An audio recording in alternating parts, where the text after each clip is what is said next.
प्यारे साथियों, बचपन में पढ़ी गई कई कहानियाँ कभी नहीं भूली जाती। ईदगाह भी उन्हीं कहानियों में से एक है। ये वो कहानी है जिसके लेखक का परिचय देने की यूं तो कोई ज़रूरत नहीं, लेकिन फिर भी एक रस्म है जो निभाई जानी है। तो लीजिए, देखती हूँ सपने पर आज पेश है महान रचनाकार प्रेमचंद की कालजयी रचना ईदगाह। रमज़ान के पूरे 30 रोज़ों के बाद ईद आई है। गांव में कितनी हलचल है। ईदगाह जाने की तैयारियां हो रही हैं। किसी के कुर्ते में बटन नहीं है, पड़ोस के घर से सुई धागा लेने दौड़ा जा रहा है। किसी के जूते कड़े हो गए हैं, उनमें तेल डालने के लिए तेली के घर भागा जाता है। जल्दी जल्दी बैलों को सानी पानी दे दें। ईदगाह से लौटते लौटते दोपहर हो जाएगी। लड़के सबसे ज़्यादा प्रसन्न हैं। किसी ने 1 रोज़ा रखा है, वो भी दोपहर तक, किसी ने वो भी नहीं। लेकिन ईदगाह जाने की खुशी उनके हिस्से की चीज़ है। रोज़े बड़े बूढ़ों के लिए होंगे, इनके लिए तो ईद है। रोज़ ईद का नाम रटते थे, आज वो आ गई। अब जल्दी पड़ी है कि लोग ईदगाह क्यों नहीं चलते। बार बार जेब से अपना खजाना निकाल कर गिनते हैं और खुश होकर फिर रख लेते हैं। महमूद गिनता है, 1, 2, 10, 12। उसके पास 12 पैसे हैं। मोहसिन के पास 1, 2, 3, 8, 9, 15 पैसे हैं। इन्हीं अनगिनत पैसों में अनगिनत चीज़ें लाएंगे, खिलौने, मिठाइयाँ, बिगुल, गेंद और जाने क्या क्या। और सबसे ज़्यादा प्रसन्न है हामिद। हामिद अपनी बूढ़ी दादी अमीना की गोद में सोता है। हामिद के पाँव में जूते नहीं हैं, सिर पर एक पुरानी धुरानी टोपी है जिसका गोटा काला पड़ गया है। गांव से मेला चला और बच्चों के साथ हामिद भी जा रहा था। कभी सब के सब दौड़कर आगे निकल जाते, फिर किसी पेड़ के नीचे खड़े होकर साथ वालों का इंतज़ार करते। ये लोग क्यों इतना धीरे धीरे चल रहे हैं? हामिद के पैरों में तो जैसे पर लग गए। शहर आ गया, बड़ी बड़ी इमारतें आने लगीं। ये अदालत है, ये कॉलेज है, ये क्लब घर है। इतने बड़े कॉलेज में कितने लड़के पढ़ते होंगे? सब लड़के नहीं हैं जी, बड़े बड़े आदमी हैं सच। उनकी बड़ी बड़ी मूछें हैं। इतने बड़े हो गए, अभी तक पढ़ने जाते हैं। न जाने कब तक पढ़ेंगे और क्या करेंगे इतना पढ़कर। हामिद के मदरसे में 2-3 बड़े बड़े लड़के हैं, बिल्कुल 3 कौड़ी के, रोज मार खाते हैं, काम से जी चुराने वाले। इस जगह भी उसी तरह के लोग होंगे और क्या। सहसा ईदगाह नजर आया। नमाज खत्म हो गई है, लोग आपस में गले मिल रहे हैं। तब मिठाई और खिलौने की दुकान पर धावा होता है। ग्रामीणों का ये दल इस विषय में बालकों से कम उत्साही नहीं है। ये देखो, हिंडोला है, 1 पैसा देकर चढ़ जाओ। कभी आसमान पर जाते हुए मालूम होंगे, कभी ज़मीन पर गिरते हुए। ये चरखी है, लकड़ी के हाथी, घोड़े, ऊंट छड़ों से लटके हुए हैं। 1 पैसा देकर बैठ जाओ और 25 चक्करों का मज़ा लो। महमूद और मोहसिन और नूरे और सम्मी इन घोड़ों और ऊँटों पर बैठते हैं। हामिद दूर खड़ा है। 3 ही पैसे तो उसके पास हैं। अपने कोष का 1/3 ज़रा सा चक्कर खाने के लिए नहीं दे सकता। सब चरखियों से उतरते हैं। अब खिलौने लेंगे। इधर दुकानों की कतार लगी हुई है, तरह तरह के खिलौने हैं। सिपाही और गुजरिया, राजा और वकील, भिश्ती और धोबिन और साधु। वाह, कितने सुंदर खिलौने हैं, अब बोलना ही चाहते हैं। महमूद सिपाही लेता है, खाकी वर्दी और लाल पगड़ी वाला, कंधे पर बंदूक रखे हुए। मालूम होता है अभी कवायद किए चला रहा है। मोहसिन को भिश्ती पसंद आया। कमर झुकी है, ऊपर मशक रखे हुए हैं। मशक का मुंह एक हाथ से पकड़े हुए, बस मशक से पानी उड़ेलना ही चाहता है। नूरे को वकील से प्रेम है। कैसी विद्युता है उसके मुख पर। काला चोगा, नीचे सफ़ेद अचकन। अचकन के सामने की जेब में घड़ी सुनहरी जंजीर, एक हाथ में कानून का पोथा लिए मालूम होता है। अभी किसी अदालत से जिरह या बहस किए चले आ रहे हैं। ये सब 2-2 पैसे के खिलौने हैं। हामिद के पास कुल 3 पैसे हैं। इतने महंगे खिलौने वो कैसे ले? खिलौना कहीं हाथ से छूट पड़े तो चूर चूर हो जाए, जरा पानी पड़े तो सारा रंग धुल जाए। ऐसे खिलौने लेकर वो क्या करेगा? लेकिन ललचाई आंखों से खिलौनों को देख रहा है और चाहता है कि जरा देर के लिए उन्हें हाथ में ले सकता। खिलौनों के बाद मिठाइयाँ आती हैं। किसी ने रेवड़ियाँ ली हैं, किसी ने गुलाब जामुन, किसी ने सोहन हलवा। सभी मज़े से खा रहे हैं। मिठाइयों के बाद कुछ दुकानें लोहे की चीज़ों की हैं, कुछ गिलट और कुछ नकली गहनों की। लड़कों के लिए यहाँ कोई आकर्षण नहीं था, वे सब आगे बढ़ जाते हैं। हामिद लोहे की दुकान पर रुक जाता है। कई चिमटे रखे हुए थे। उसे ख्याल आया, दादी के पास चिमटा नहीं है। तवे से रोटियां उतारती है तो हाथ जल जाता है। अगर वो चिमटा ले जाकर दादी को दे दे तो वो कितनी प्रसन्न होंगी। फिर उनकी उंगलियां कभी न जलेंगी। घर में एक काम की चीज़ हो जाएगी। खिलौनों से क्या फ़ायदा? हामिद के साथ ही आगे बढ़ गए हैं। सबील पर सब के सब शरबत पी रहे हैं। देखो, सब कितने लालची हैं। इतनी मिठाइयाँ लीं, मुझे किसी ने एक भी ना दी। उस पर कहते हैं मेरे साथ खेलो, मेरा ये काम करो। अब अगर किसी ने कोई काम करने को कहा तो पूछूंगा, खाएं मिठाइयाँ? आप मुँह सड़ेगा, फोड़े फुंसियाँ निकलेंगी, आपकी ज़बान चटोरी हो जाएगी। सबके सब हंसेंगे कि हामिद ने चिमटा लिया है। हंसे मेरी बला से। उसने दुकानदार से पूछा, ये चिमटा कितने का है? दुकानदार ने उसकी ओर देखा और कोई आदमी साथ न देखकर कहा, ये तुम्हारे काम का नहीं है जी। बिकाऊ है कि नहीं? बिकाऊ क्यों नहीं है और यहाँ क्यों लाद लाए हैं? तो बताते क्यों नहीं? क्या पैसे का है? 6 पैसे लगेंगे। हामिद का दिल बैठ गया। ठीक ठीक बताओ। ठीक ठीक 5 पैसे लगेंगे। लेना हो लो, नहीं चलते बनो। हामिद ने कलेजा मजबूत करके कहा, 3 पैसे लोगे? आप सुन रहे हैं प्रेमचंद की कालजयी रचना ईदगाह। ये कहता हुआ वो आगे बढ़ गया कि दुकानदार की घुड़कियां न सुने, लेकिन दुकानदार ने घुड़कियां नहीं दी, बुलाकर चिमटा दे दिया। हामिद ने उसे इस तरह कंधे पर रखा मानो बंदूक है और शान से करता हुआ संगियों के पास आया। जरा सुने सबके सब क्या क्या आलोचनाएं करते हैं। मोहसिन ने हंसकर कहा, ये चिमटा क्यों लाया पगले, इससे क्या करेगा? हामिद ने चिमटे को जमीन पर पटक कर कहा, जरा अपना भिश्ती जमीन पर गिरा दो, सारी पसलियां चूर चूर हो जाएं बच्चों की। महमूद बोला, तो ये चिमटा कोई खिलौना है? हामिद ने कहा, खिलौना क्यों नहीं है? अभी कंधे पर रखा, बंदूक हो गई, हाथ में लिया, फकीरों का चिमटा हो गया। चाहूं तो इससे मंजीरे का काम ले सकता हूं। एक चिमटा जमा दूं तो तुम लोगों के सारे खिलौनों की जान निकल जाए। तुम्हारे खिलौने कितना ही जोर लगाएं, मेरे चिमटे का बाल भी बांका नहीं कर सकते।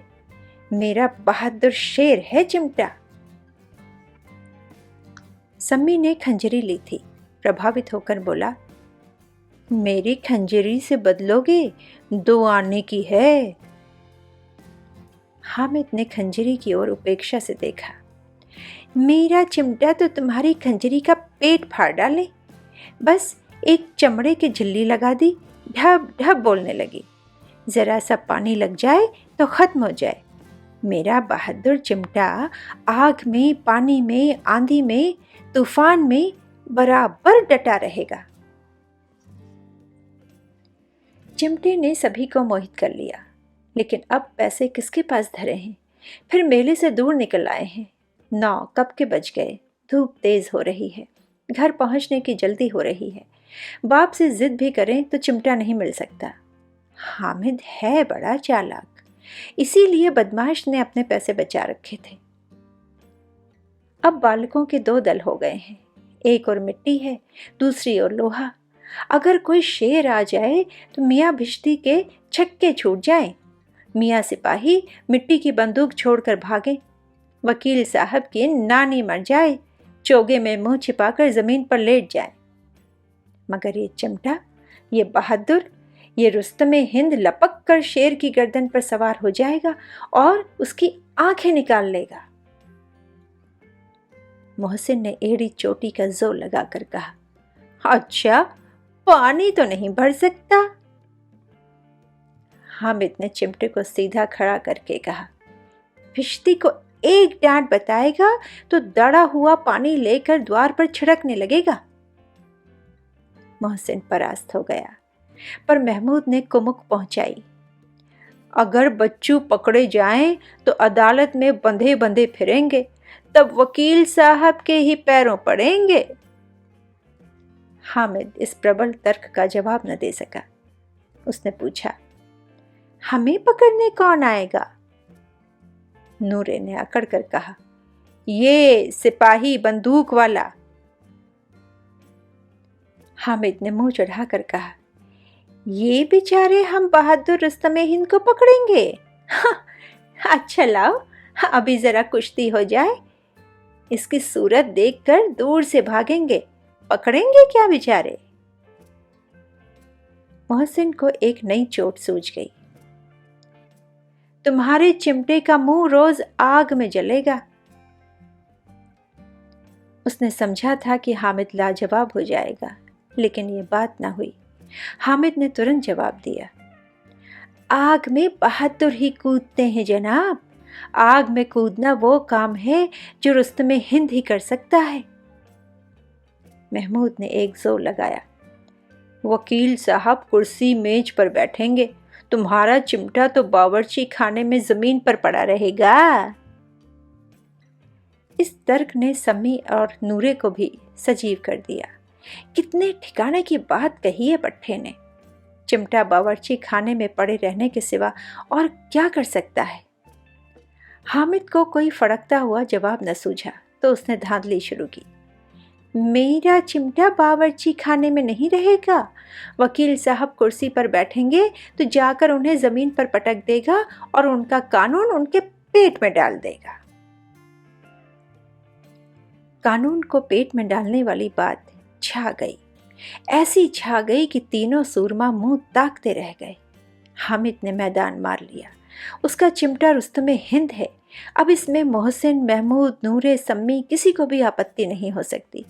और उन्हें 3-3, 4-4 आने पैसे खर्च किए पर कोई काम की चीज़ न ले सके। हामिद ने 3 पैसे में रंग जमा लिया। सच ही तो है, खिलौनों का क्या भरोसा, टूट फूट जाएंगे। हामिद का चिमटा तो बना रहेगा बरसों। संधि की शर्तें तय होने लगी। मोहसिन ने कहा, जरा अपना चिमटा दो, हम भी तो देखें। तुम हमारा भिश्ती लेकर देखो। महमूद और नूरे ने भी अपने अपने खिलौने पेश किए। हामिद को इन शर्तों के मानने में कोई आपत्ति न थी। चिमटा बारी बारी से सबके हाथ में गया और उनके खिलौने बारी बारी से हामिद के हाथ में आए। कितने खूबसूरत खिलौने हैं। आप सुन रहे हैं ईदगाह। हामिद ने हारने वालों के आंसू पोंछे।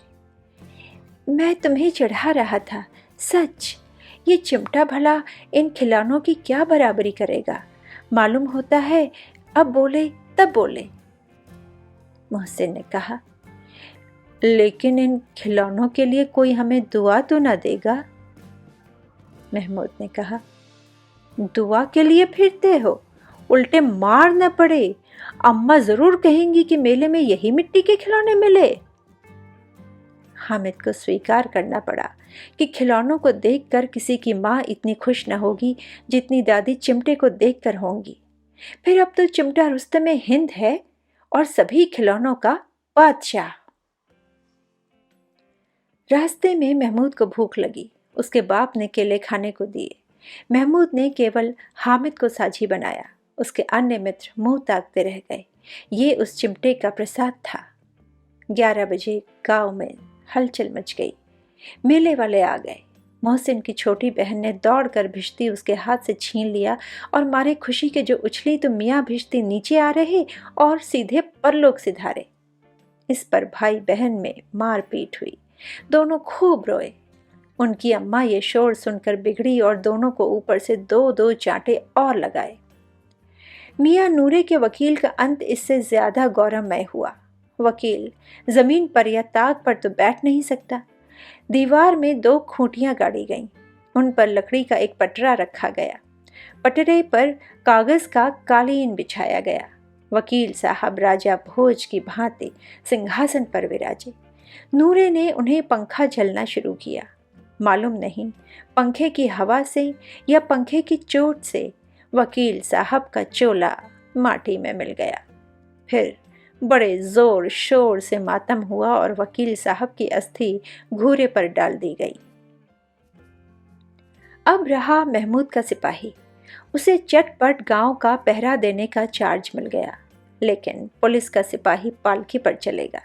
एक टोकरी आई। उसमें कुछ लाल रंग के फटे पुराने चिथड़े बिछाए गए जिसमें सिपाही साहब आराम से लेटे। नूरे ने ये टोकरी उठाई और अपने द्वार का चक्कर लगाने लगे। उनके दोनों छोटे भाई सिपाही की तरह छोने वाले जागते रहो पुकारते चलते हैं। महमूद को ठोकर लग जाती है। टोकरी उसके हाथ से छूटकर गिर पड़ती है और मियाँ सिपाही अपने बंदूक लिए जमीन पर आ जाते हैं और उनकी एक टांग में विकार आ जाता है। महमूद को आज ज्ञात हुआ कि वो अच्छा डॉक्टर है। उसको ऐसा मरहम मिल गया है जिससे वो टूटी टांग को आनन फानन में जोड़ सकता है। टांग जोड़ दी जाती है, लेकिन सिपाही को ज्यों ही खड़ा किया जाता है टांग जवाब दे देती है। शल्य क्रिया असफल हुई। तब उसकी दूसरी टांग भी तोड़ दी जाती है। अब कम से कम एक जगह आराम से बैठ तो सकता है। अब मियाँ हामिद का हाल सुनिए। अमीना उसकी आवाज सुनते ही दौड़ी और उसे गोद में उठाकर प्यार करने लगी। सहसा उसके हाथ में चिमटा देखकर वो चौंकी। ये चिमटा कहाँ था? मैंने मोल लिया है। कितने पैसे में? 3 पैसे दिए।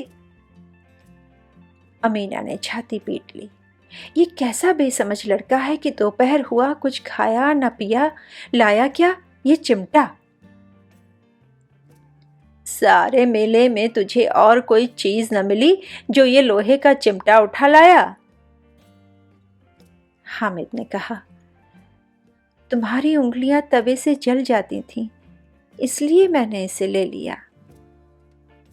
बुढ़िया का क्रोध तुरंत स्नेह में बदल गया। बच्चे में कितना त्याग, कितना सद्भाव और कितना विवेक है। दूसरों को खिलौने लेते और मिठाई खाते देखकर इसका मन कितना ललचाया होगा। वहां भी इसे अपनी बुढ़िया दादी की याद बनी रही। अमीना का मन गदगद हो आया। वो रोने लगी। दामन फैलाकर हामिद को दुआएं देती जाती थी और आंसू की बड़ी बड़ी बूंदें गिराती जाती थी।